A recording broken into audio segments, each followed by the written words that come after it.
ప్రస్తుతం ఏపీ రాజకీయాల్లో ఉద్రిక్తతలు కొనసాగుతున్నాయి. వైసీపీ నేతల బూతులతో మొదలైన రగడ ఇళ్లపై దాడులు చేసే వరకు పరిస్థితులు క్రియేట్ చేసింది. వరుస పరిణామాలతో ముద్రగడ పద్మనాభం స్పందించారు. ప్రభుత్వంపై లేఖాస్త్రం సంధించారు. ఏపీలో రాష్ట్రపతి పాలన విధించే ప్రతిపాదన తీసుకొచ్చారు. ఇంతకు ముద్రగడ రాసిన లేఖలో ఏముంది?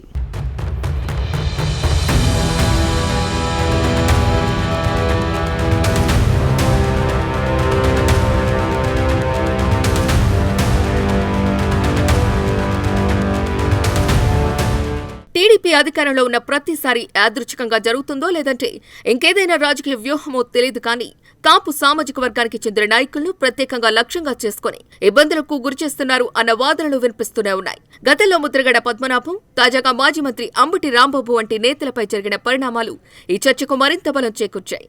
ముఖ్యంగా కాపు యువత సోషల్ మీడియాలో ఈ అంశాన్ని తీవ్రంగా ప్రస్తావిస్తూ టీడీపీ పాలనలో కాపు నాయకులపై కక్ష సాధింపు రాజకీయాలు జరుగుతున్నాయని ఆరోపణలు చేస్తోంది.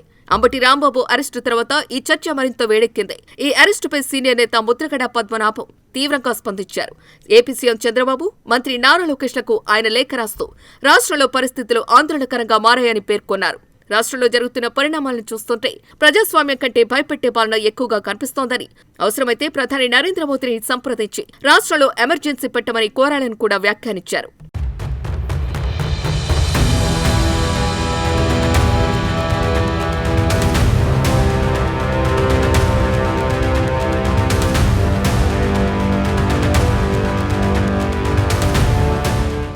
ముద్రగడ తన లేఖలో ముఖ్యంగా తిరుపతి లడ్డు అంశాన్ని ప్రస్తావించారు. తిరుపతి లడ్డు నెయ్యిలో కల్తీ జరిగిందన్న ఆరోపణలపై పెద్ద చర్చ జరిగింది.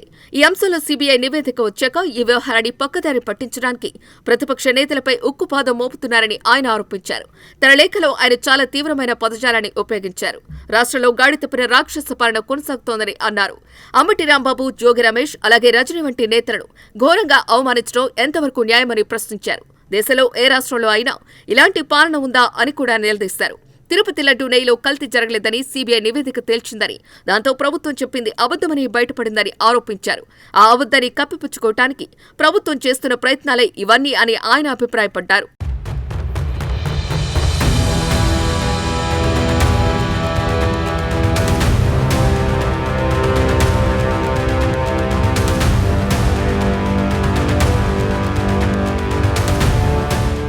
లేఖలో మరో ముఖ్యమైన అంశాన్ని కూడా ముద్రగడ ప్రస్తావించారు. తన తండ్రి తనకు ఎప్పుడూ అబద్దం చెప్పొద్దని, ఒక అబద్దాన్ని కప్పిపుచ్చుకోవటానికి 100 అబద్దాలు చెప్పిన ప్రయోజనం లేదని చెప్పేవారని గుర్తు చేశారు. ఈ రోజు చంద్రబాబు చెప్పిన అబద్దం వల్ల ఆయనకే కాకుండా పార్టీకి కూడా నష్టం వాటిల్లిందని అన్నారు. సీబీఐ నివేదిక వచ్చిన తర్వాత అయినా తాను చెప్పింది పొరపాటు అని ఒప్పుకుంటే గౌరవం పెరిగేదని సూచించారు. అంతేకాదు, తమరి పరిపాలనలో కాపు కులాన్ని ఎప్పుడు టార్గెట్ చేస్తున్నారని, గతంలో తన కుటుంబాన్ని ఇప్పుడు అంబటి కుటుంబాన్ని అవమానాలకు గురి చేస్తున్నారని ఆవేదన వ్యక్తం చేశారు. ఇది ఎంతవరకు మంచిదని ప్రశ్నించారు. గతంలో కాపు కులానికి బీసీ రిజర్వేషన్ ఇస్తారని హామీ ఇచ్చి అధికారంలోకి వచ్చిన తర్వాత మొండి చేయి చూపిన విషయాన్ని కూడా గుర్తు చేశారు.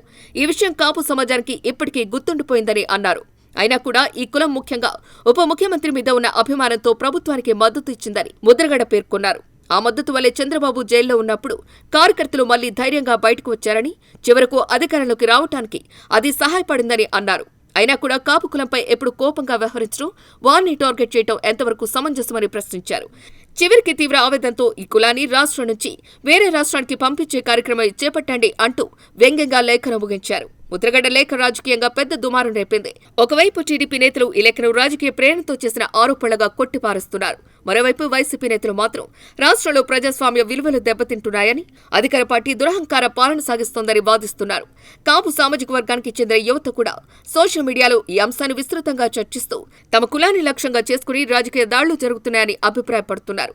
ఈ మొత్తం పరిణామాలను చూస్తే ఏపీ రాజకీయాల్లో కుల సమీకరణాలు, రాజకీయ ప్రతీకారాలు మరింత బలపడుతున్నట్టు స్పష్టంగా కనిపిస్తోంది. ఒకప్పుడు అభివృద్ధి, సంక్షేమం వంటి అంశాలపై చర్చ జరిగితే ఇప్పుడు వ్యక్తిగత ఆరోపణలు, అరెస్టులు, దాడులు, లేఖలు అన్నట్లుగా ఏపీ రాజకీయం సాగుతోంది. ఈ పరిణామాలు తాత్కాలిక రాజకీయ లాభాలకే పరిమితమవుతాయో లేక దీర్ఘకాలంలో కుల రాజకీయాలను మరింత పెంచుతాయా అన్నది రాబోయే రోజుల్లో తేలుతోంది.